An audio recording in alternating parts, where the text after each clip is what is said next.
Yes, CCleaner is back in 2026. Well, it's not fully back, it's kind of back, thanks to Builtbybel, who has made loads of excellent apps in the past. There is a new version of CCleaner which is out, which is actually called Fluent Cleaner, which is built in the new Windows Fluent engine, and it looks great, works great, and it could save you an absolute ton on your storage space, especially now when storage prices are extremely high. You want to try and claw back as much as you possibly can, or even if you're just someone who wants to do routine maintenance and clear out some of the stuff which Windows and all the other applications generally just keep as log files and all that kind of stuff. It does clutter up your system, and you'd be surprised how much you can save. I actually did a quick run on my other system a few minutes ago before starting this video, and I actually saved 20 gigabytes of file space. Well, pretty much 20 gigabytes, 19 point something something, but effectively 20 gigabytes of space, which if you're on a smaller drive, like a 256 or 240 gig drive, that's like 10% of your drive, which is absolutely mental.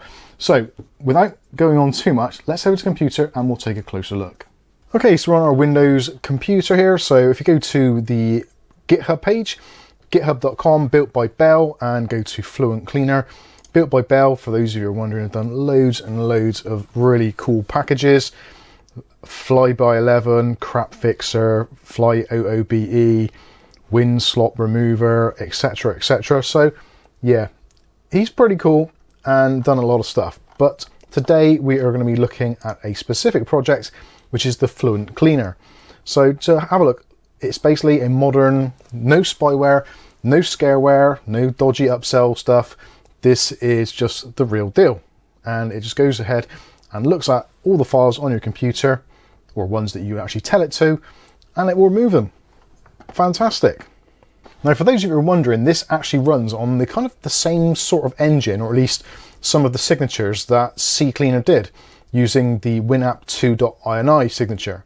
So that is basically a community sourced ecosystem of loads and loads of developers and users telling the WinApp2.ini file where crap remains on your system.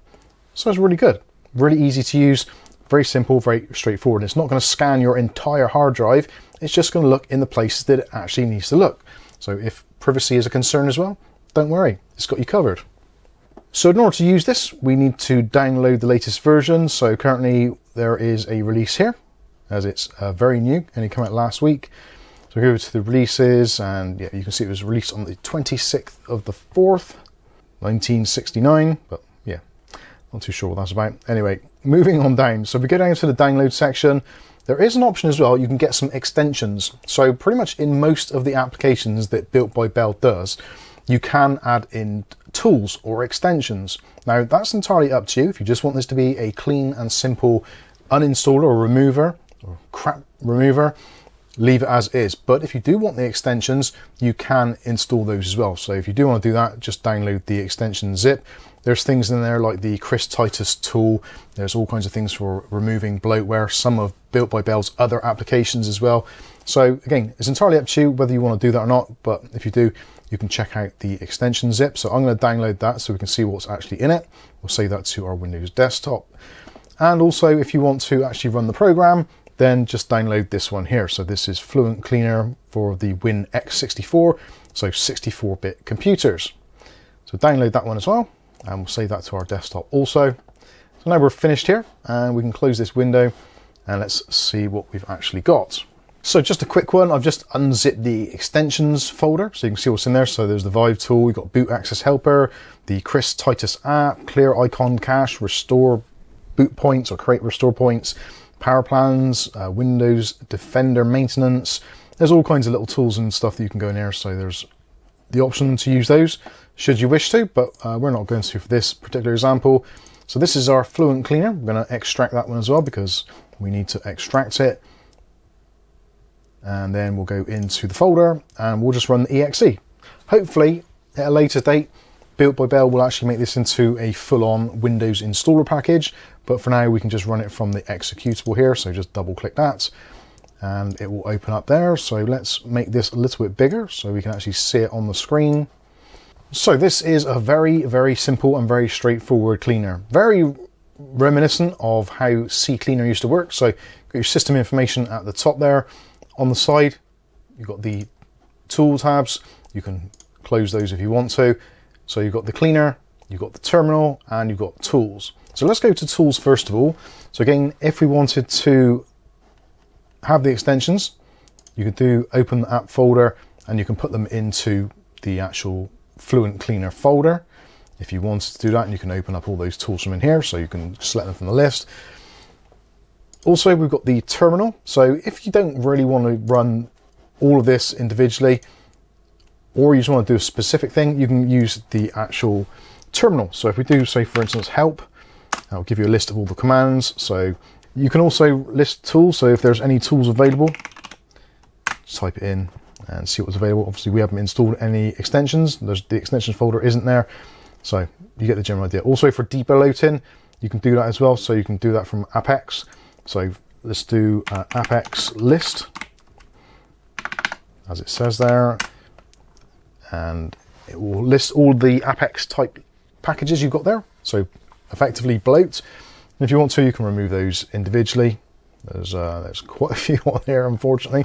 It's a relatively clean system, but it is relatively as Microsoft intended, albeit a few other slight tweaks. But so you may have more or you may have less. Anyway, that's the terminal and the tools. Not really bothered about those. I'm more interested in the cleaner. So in the cleaner section, it scans your system. So it knows we've got Edge installed. It knows we've got applications, internet, multimedia, utilities, Windows, Chrome, Microsoft Store, games, and Outlook, etc. So if you go into each one of these, you can expand them and it'll show you exactly what it goes through and actually searches for. So it does it very specifically, and also you can choose which ones of these actually you select. Now the safe defaults are what is selected already, but if you want to go a little bit further, obviously you can click on them to include those as well. In terms of applications, so we've got Microsoft Office, Office unsafe files, Microsoft OneDrive, Outlook, Qt Framework, Squirrel Windows, and where it says OneDrive, it's not going to delete OneDrive, and it's not going to delete your actual personal OneDrive files. It's going to delete junk or old or like log files, that kind of thing. So don't be concerned that it's actually going to delete things. Obviously, before you click on Analyze or even run the cleaner, it's probably a good idea to do a backup of your system anyway. I do a backup of my system every single day, so I would strongly suggest you have some sort of regime like that yourselves, but on your own heads be it. But there, I've given you a warning, you should back up your systems. So in terms of internet, so you've got Chrome, Discord. Discord does pick up a lot of junk, especially like cached files, images and all that kind of stuff. As you post your memes and GIFs, those all get cached, so it will erase those as well. In terms of multimedia, so Flash Player stuff, OBS Studio, for example, on here. We've got utilities, so your AMD installers, all the kinds of utilities on there. It knows where to look, which is the important thing. So it's going to pick up things, again, things like the Nvidia shader cache. So if you're having problems with games not running particularly well, you can delete those. And also, check out the video we did on the Nvidia shader cache automatic rebuild tool. We'll link that in the video description as well. So if you do delete your shader cache, you can actually change it so that the games will re-download their caches. So yeah, that's a pretty useful video. Update files and also UniGet, Realtek drivers, etc, etc. In terms of Windows, there's going to be a whole ton of stuff in here, and there are some which have got little exclamation marks around them. So those are kind of warnings to say, like, be careful if you delete this. This one in particular, the Windows activity history, you do need to run that in safe mode. It can't actually delete them whilst it's actually running in normal Windows mode. So just be mindful of that. Yeah, it shows you all the places it's going to look at. Recent documents, again, that's going to be a similar sort of thing. So just warning you that some cannot be done, or there is warnings attached to them that you might not want to do it. That one there resets the start menu program cache. The start menu may take a moment to rebuild on your next login. So again, if you want to do that sort of thing, you can do. Most of these things have got a rollover helper, and as the program develops, no doubt there'll be more added. Windows temporary files, Windows update files, voice recorder temporary files, volume mixer temporary files. You get the general idea. There's a ton of stuff here, and same for Chrome as well, and the Microsoft Store, and for any games you may have installed. So it's not going to delete the games. Let me stress that again. It's not going to delete your games. It's not going to delete your save files. It's basically going to delete any log files. So say, for instance, with Rocket League, if you had a game crash, there'll be a crashlog.txt, and it's going to try and get rid of those types of things to slim down its footprint on your system. Same for Outlook. If you've got Outlook installed, it will check that as well. So anyway, you get the general idea. Obviously, your list may differ from mine, and you don't have to see all of this at the same time. You can just compact these down so they're not very intrusive. You don't really need to see them after you've set it up to how you want it to be, but the choice is yours. So let's do analyze. I'm going to guess probably around about 10 gigs, I would hope. I have cleaned this recently, but I'm hoping this is going to be a deeper search. So let's see what it comes up with. Let's click on analyze. And now it's going to go through and search through all of our system. And if you have got protected files or folders, you may get a warning come up, because this will try to actually access some of the Windows protected folders due to the fact that there's logs kept there as well. So I wasn't too far off. So this particular system, again, I don't really use it a lot. This is just basically my streaming PC, so not a lot happens on it, but it still can claim up to 8 gigs of space. Now, like I said earlier, my other system, which is my daily driver, got nearly 20 gigs. So it can be quite a decent saving. And of course, what you can do is you can go through and check out, see what the files are. So say, for instance, this one here, Microsoft Edge Shopping Insights. We click on that, you can go to where the files are, open them up, etc. And you can have a closer look if you want to. It will show them in great depth, much like CCleaner did. Discord, so we've got, yeah, almost half a gig of there. It all mounts up, as you can see. Obviously, Microsoft is probably going to be the biggest one. You've got the worst one here, actually, is the Nvidia update files. Nearly 4 gigs of Nvidia update files. So it's great that it's removing those. You just have a look, scan through, see what is there, see if there's any other big ones that we can come across. I don't think there will be.